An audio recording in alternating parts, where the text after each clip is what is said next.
এই বাড়ি একটু মাটি কাটা দাও, একটু হানি খাওয়াইতো, তো আল্লাহ আর বিচার করো। আপনি কি কাজ করতেন? আমি বিল্ডিং কন্ট্রাক্টরে সৌদি আরব কাজ করতাম। কত বছর ছিলেন? আমি 16-17 বছর আছিলাম। আমার কবিলও ভালো আছে, আমার কবিলা আরে এই বউ মাশাআল্লাহ, আমি যদি নমরুদ ফেরাউনকে হার মানানো এই বউ দেখতে পাচ্ছেন। উনি আমাদের সাথে কি আচরণ করে দেখেন। 3 ছেলে মেয়ের মধ্যে এখানে কয় ছেলে থাকে? এখানে আপনি থাকতেন? তার সম্পত্তি গুনার কি অবস্থা? কতটুকু সম্পত্তি নিছে? 130। ঠিক আছে, নিয়ে গেছে। নিয়ে আপনাকে ঘর থেকে বের করে দিচ্ছে।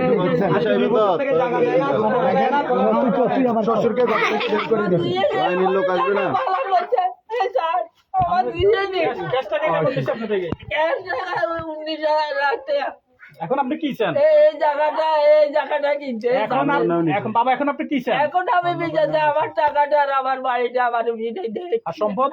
এই তো সম্পদ আছে, আর সম্পদ আর টাকা ঢুকে গেছে। আমি আপনার বরণ পোষণ বড় বছর আর এইটা দিয়ে চলবে, আর যেটা যে আছে এটা দিয়ে আর বেকারি চলবে। বর্তমানে আপনি কোনো ভরণ পোষণও পাচ্ছেন না, কিচ্ছু পাচ্ছেন না। জোরপূর্বক ভাবে আপনাকে ঘর থেকে বের করে দিয়ে আপনার বড় ছেলে আপনার বিল্ডিং বাড়ি সব দখল করে। হ্যাঁ, আমরাও দেখতে পাচ্ছি উনি এইভাবে দরজা বন্ধ করে। দর্শক আপনারা দেখছেন একজন সন্তান তার বাবার প্রতি কতটুকু নিষ্ঠুর আচরণ করছে। বর্তমান সমাজে এই ধরনের নিষ্ঠুরতা আছে কিনা আমরা জানি না। তবে একজন জয়বৃদ্ধ উনি কোথায় যাবে এই অসহায় নিয়ে পুঙ্গত্ব অবস্থায়? সারা জীবন ছেলে সন্তানের জন্য কামাই রুজি করে যে বাড়িটি গড়েছিল সেই বাড়ি থেকে ওনাকে সন্ত্রাসী কায়দায় 2 বছর আগে ওনাকে বের করে দিয়েছে।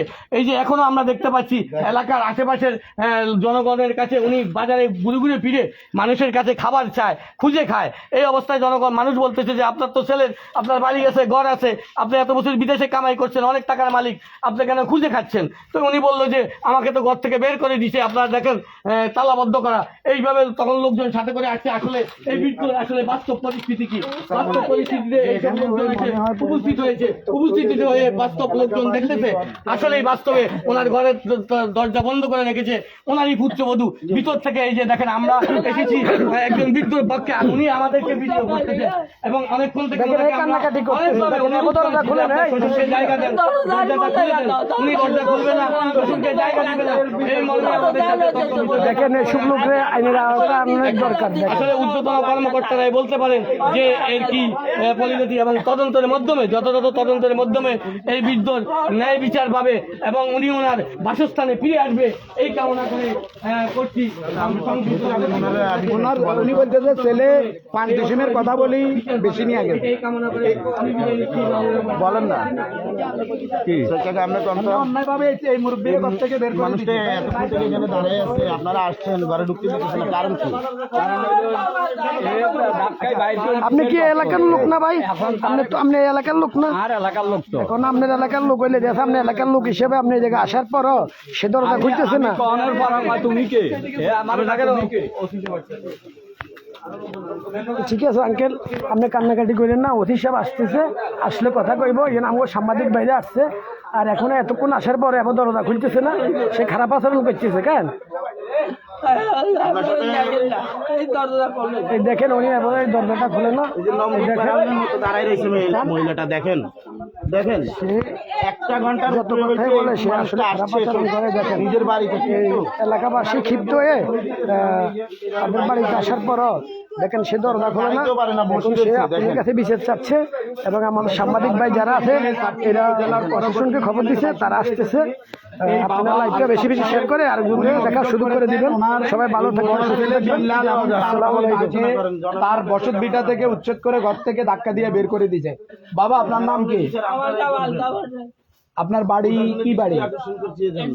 নতুন বাড়ি আর বাইসুন্দর আর 2 নম্বর ওয়ার্ড।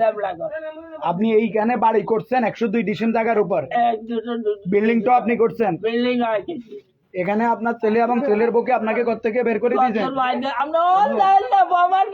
দেখেন আমরা নিজেরা আসি দেখতেছি উনি দরজায় বসে রয়েছেন।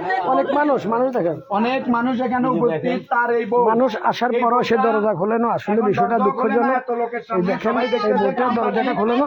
উনি যে পরিস্থিতি উনি দমকাই দিয়েছে বাইরের লোকদেরকে আক্রমণ করবে, এই শ্বশুরের নিয়ে কথা বললে মামলা দিবে, অনেক কথা। দেখেন তারা দেখেন এই রকম অনেক এলাকা, দেখেন মাশাআল্লাহ ওনার কি সুন্দর ব্যবহার। এই